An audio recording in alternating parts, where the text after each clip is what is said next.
So you've looked into Worship Keys tutorials and you see that everyone is using a laptop with some program on it, but it looks confusing and you just want to have a pretty sounding keyboard. I'm Garrett and I've helped many people demystify and simplify the world of piano tech. Having a pretty keyboard is not just for the technologically savvy, but with just a 5-minute tutorial and 3 buttons, anyone can access this keys technology and sound like this.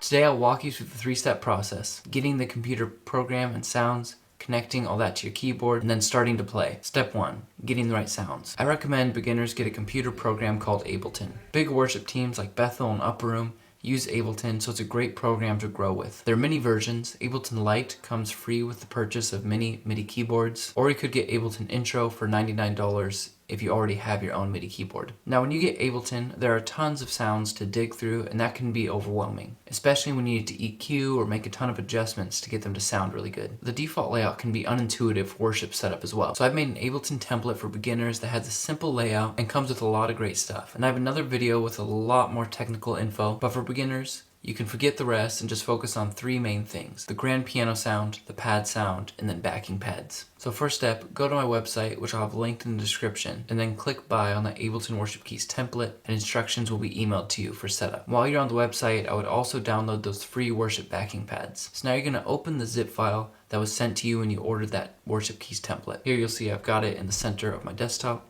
I'm going to double click it to open. And once you have this folder, you can double click that folder, then you will just double click this Ableton Lite. This is going to automatically open Ableton for you. Quick tour. There's 2 columns to note. This column right here on the left displays the instrument rack here at the bottom. That's where you can find your grand piano sound and your pad sound with knobs to adjust your volume as well as your filter. I want you to keep all these knobs just as they are for now. Out of all these knobs I put here, there's one knob you can adjust that makes a massive difference in your playing, which I'll explain later. And the second column here, this is backing pads, which I'll show you how to import for free in just a minute. So now you have some amazing sounds, but how do you get them into Ableton and connected to your MIDI keyboard? First, you're going to plug in your MIDI keyboard's cable into your computer. On the back, your computer will have either a USB port or a MIDI in-out port. Most MIDI keyboards use a USB to USB-C cable, something like this. However, if yours does not have that USB-B on the back, then the other option is it might have something that looks like this. One of these cables should have come with your keyboard already, but if for some reason it didn't, I'll have both of them linked in the description so you can order whichever one will fit your keyboard. Once it's plugged in, you're going to test to see if you're hearing sound.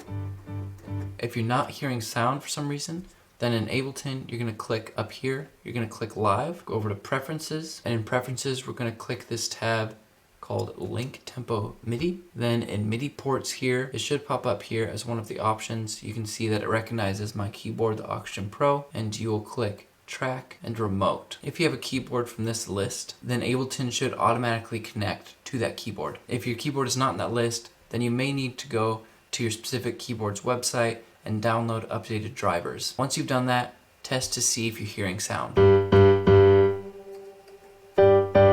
Or if you're not hearing sound, you should at least be seeing these green bars come up for you. Alright, now that we're connected, we're going to map these knobs that are on our computer program, and we're going to map them to our actual keyboard here. That way we don't have to mess with the computer while we're playing. So to do this, you can click, if you're on a Mac, Command M, or you could also go up here, Options, click Edit MIDI Map. Once you've done that, you're going to see everything highlighted like this. You're going to click on what you want to map or assign to your keyboard, and then you're gonna adjust the knob or fader that you want to bring it to. So personally, I like to map my volumes to faders like this, and I like to map my tone controls or filters to knobs like this. But you can do whatever is most intuitive for you. So piano here, once I click this and move this fader, you'll see that a number just popped up, 1/12. That means that it picked up that MIDI data, and I'm gonna click my next pad volume. I'm gonna move this fader right next to it. Alright, so now those 2 are mapped.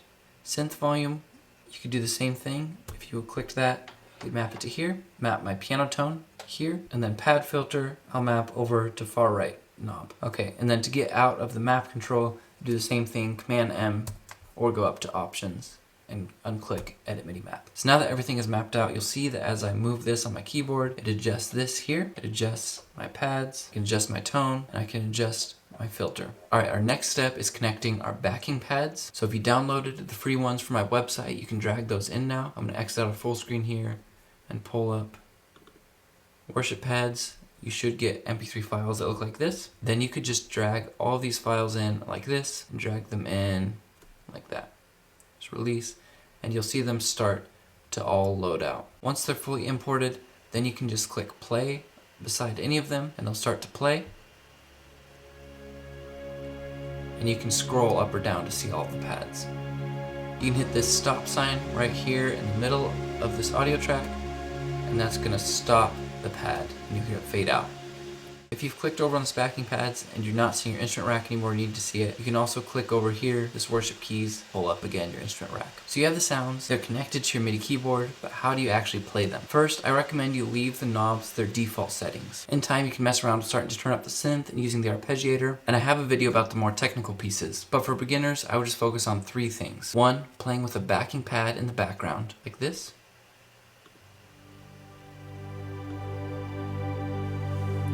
And then 2, playing with the grand piano settings as they are.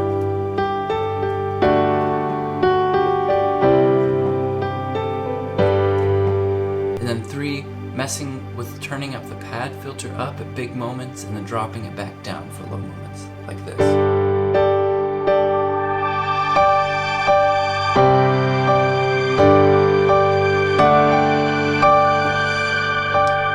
it back down low for a low moment.